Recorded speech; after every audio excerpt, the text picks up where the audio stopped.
What's up, Rogue family? Today we're doing a State of Things update video for Diabolical Rogue, and we're going over the Discord server's updates that Too Good James Harding has been posting. So we did the update video, which was July 21st, around that time. And then July 30th, he started dropping things relatively frequently. So we're going to dive right into that. The first things he posted on July 30th are these videos detailing some kind of new map. We have these red crystals, we've got the lights going on.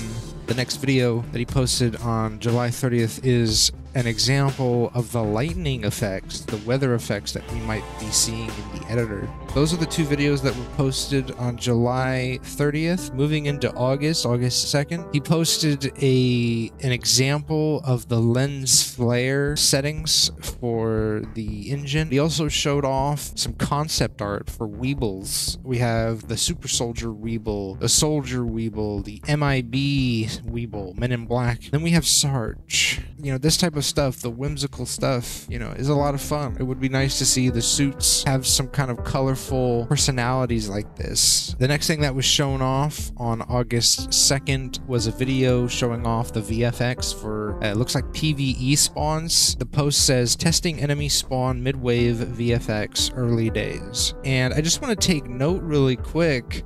The atmosphere on that map looks kind of similar to the previous vid he posted, showing off the lightning. It's looking kind of close, so maybe the lightning vid plus the VFX vid, we're seeing some work going on the same map. Next thing he showed off was some concept art for new card designs. As you can see, it's a whole new kind of art style, much more stylistic than what they have going on now. And then the final thing he showed off on August 2nd was some rocket tech for Chunk. It says on the post, rocket tech / upgrades for Chunk, reworking characters over some weeks to define them better. This is what I'm talking about right here. This is the kind of stuff I'm looking for. What's nice in this video is the rocket tech is being tested. To me, this is amazing. We have the triple volley that spins, super fucking cool, but then he turns on this Half-Life rocket type thing where you can lead it with your crosshair. This is the shit I'm talking about. Fun stuff, fun tech to just play with, you know, that's just exciting for people to get their hands on and enjoy. I want to see more of this, honestly. I want to see more of this across all the classes. Moving on though, August 3rd, he reposted the trailer, or the work in progress trailer for PvE. Cool stuff, but then on August 4th, he posted what looks to be the modding save. It looks like something that is going to be a way for you to log in your mod and save it. This is exciting. They're working on the mods. On top of this, though, he also posted a string of stuff here. It's a little low res, but we'll get in deep here and try to clear out some of the stuff. We have variables. We have game HP, physics fly, physics deceleration. We have speed, we have armor, max HP, game mode wipeout, we have air acceleration there, it says XL air. We have airspeed, max armor, team mode, roll speed, sprint max, draft time, time limit, truce time, armor ratio, max players, score limit, warm-up time, XL ground, which is the ground acceleration, roll control, wall jumping, interesting, enable items, a medium armor, stable armor, bolt cooldown, roll duration, allow concede, game wipeout mode, strafe jumping, bolt base speed, target tick rate, bolt extra acceleration, max ground speed, surface friction, initial currency, currency per kill, currency per loss, initial item time, out of control regen start, I'm assuming _S means in seconds, roll minimum speed, spawn protection, _S in seconds, I'm assuming again, double jump impulse, speed filtering end, currency per assist, spawn random chance, acceleration air, anisotropy, anisotropy, fuck if I can't say that, airspeed anisotropy, bolt activation time, bolt extra excel time, roll activation speed, out of control, armor regen per second, weapon inventory size, weapon inventory type, weapon drop expiration, crouch transition speed, maximum respawn time in milliseconds, minimum respawn time in milliseconds, waiting for players time, vertical smoothing factor, reload fire, cancel, delay in milliseconds, warm-up, respawn time, override, additional currency per round, double damage and vulnerability, air steering, torque, anisotropy, currency multiplier on MVP kill, incremental team respawn time in milliseconds, and game respawn time increment per death in milliseconds. So we've got a lot of fucking variables here. Next thing he posted on August 4th, pretty funny. It was the egg-looking PvE enemy of some kind. Can open up, it says, so it looks like the eye here can open up. Two-legged egg-looking enemy. Could be fun to fight against, could be funny. The next thing that was posted was August 5th, and it's showing off work-in-progress art designs for some weapons. It looks like we have here a single-barrel shotgun or a single-barrel rifle, perhaps. And then we have a double-barrel pistol. This is interesting stuff going on here, guys. Actually, I take that back. A quad-barrel pistol is what it looks like. What could this be? Could this be for the engineer? We're actually going to touch on that in a second. But the next thing that was posted was August 6th, and it is the picture of the engineer design, or at least a draft perhaps of the engineer design. It looks really good, guys. This looks like really clean stuff going on here, and honestly, it seems like to me this has a lot more personality to it than some of the other suits we have right now. A lot less generic, a lot more stuff is going on here. Still, to me, I think it needs a little bit more of a personal touch to the design, some kind of personality. Someone suggested a welding mask. I think that instantly just gives this a lot more character and a lot more personality. They already have this weird thing on the head here. I don't know why they wouldn't just design this to be some kind of welding mask.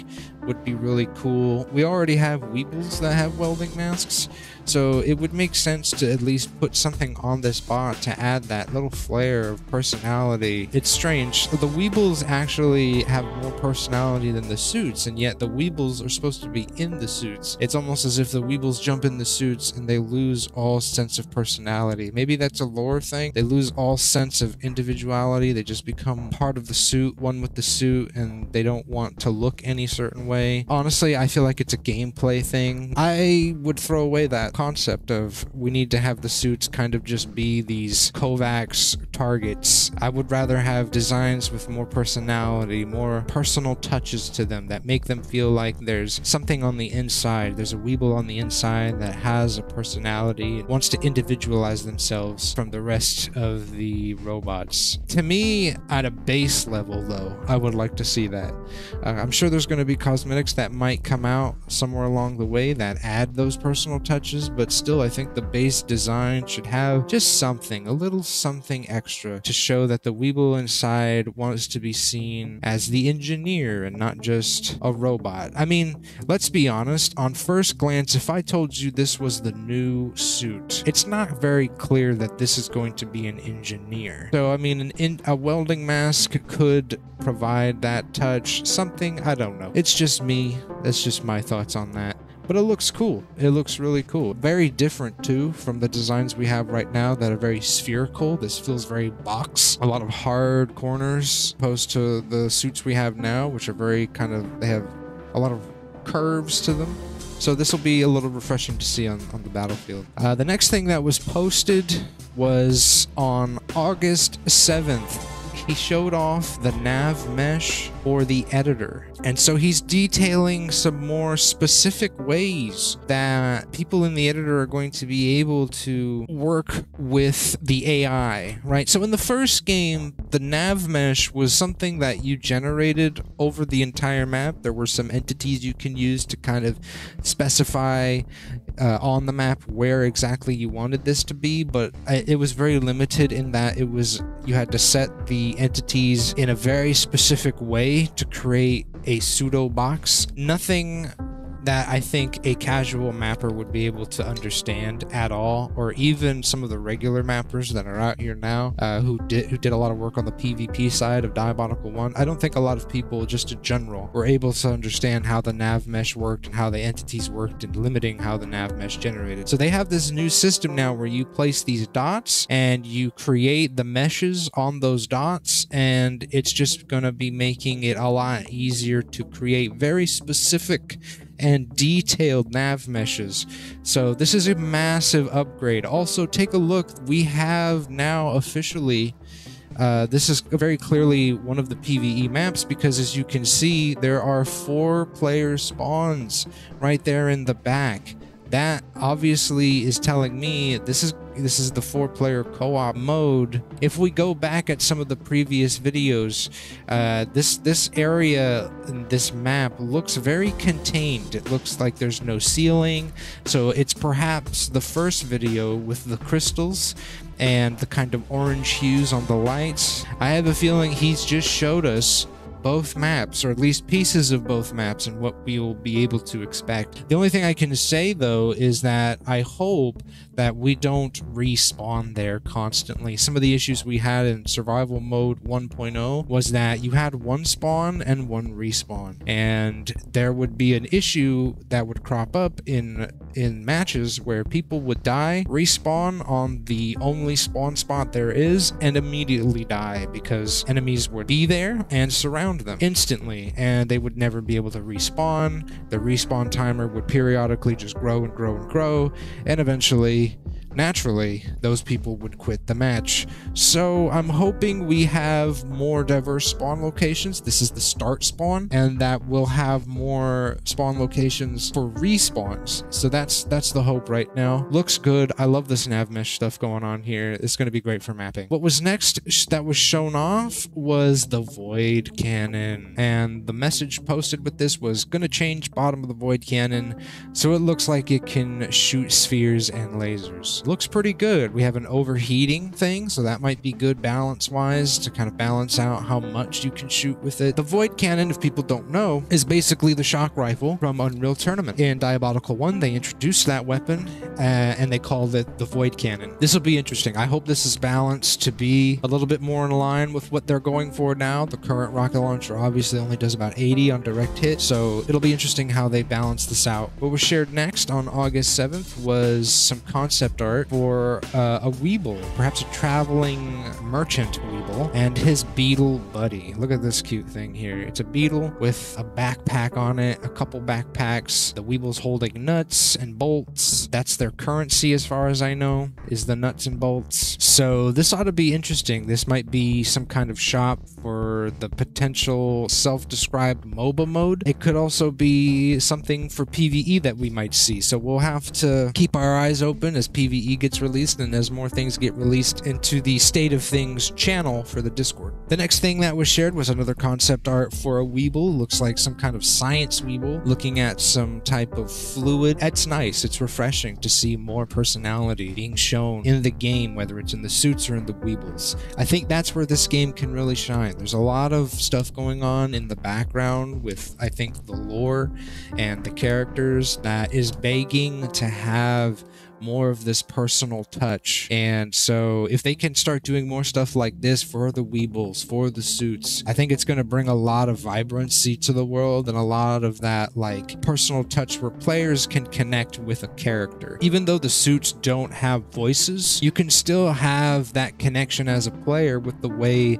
that the suit looks, right? So would love to see more of this. I just want more of this because to me, this is fun. That's what I want to see more of. And then finally, we have a full 3D render, it looks like. Perhaps this is a flat 3D render. Not sure if this is a full model, but we have a render of the beetle itself. Looks super cool. I love the green and yellow. This is really cool. Love the way this looks. So excited to see more stuff like this come out. More plant life and more animal life get kind of dialed dived into in terms of what's going on the world. That was something that was lacking in the first game. So definitely excited to see more of this. So that's pretty much all the things that we've seen in State of Things. I'm going to pull up some chat logs that were posted in general on the Discord. Too Good says, engineer loves Void Cannon. So that tells us that the engineer is going to be using the Void Cannon. It's confirmed. The engineer is a Void Cannon fan. Within that same time frame, Crazy Owl asks, what else does the NG love? Too Good says, bolt action rifle and shotgun pistol. That right there confirms the pistol is a shotgun. What I think would be nice if that's the case is that the shotgun pistol looks more, it just doesn't feel like a shotgun. It looks like a quad barrel pistol. And I think some more work on that design could be had. Same with the bolt action rifle. I think it should have some touches of actual bolt action rifles. Something that tells you at first glance, this is a bolt action rifle. And then he says end turrets, which we already knew. Interesting to see. We're going to have a bolt action rifle, shotgun pistol, and void cannon for the NG. It's going to be fun to play with all that for sure. Crazy Owl also asks about movement. Too Good said he's slow boy. NG's going to be a lot slower. Too Good also says we are exposing more tools in map editor as we go. So if you can play PvE, you get NavMesh to make your own PvE style maps. When the modding comes, even though it's very light, we may have to help a little for people to tag maps as dual or whatever. So I think it's just steps. Will take some time on both fronts. Okay. This guy. So I think it's just steps and will take some time on both fronts. Basically, the modding tools, it seems, are going to be as we go. You're not going to get a bulk update where all the mods get revealed. You're going to have PvE get released, you get the nav mesh, and you get some of the tools that come with PvE. That'll be nice. It'll be interesting to see how the editor gets updated as time goes on. So that's the update from the Diabolical Discord channel. For those of you who don't use Discord, totally understandable. I'm here to bring the Discord to you, at least most important things about the Discord to you. So until next time, that's all I have to really say. I will catch y'all later.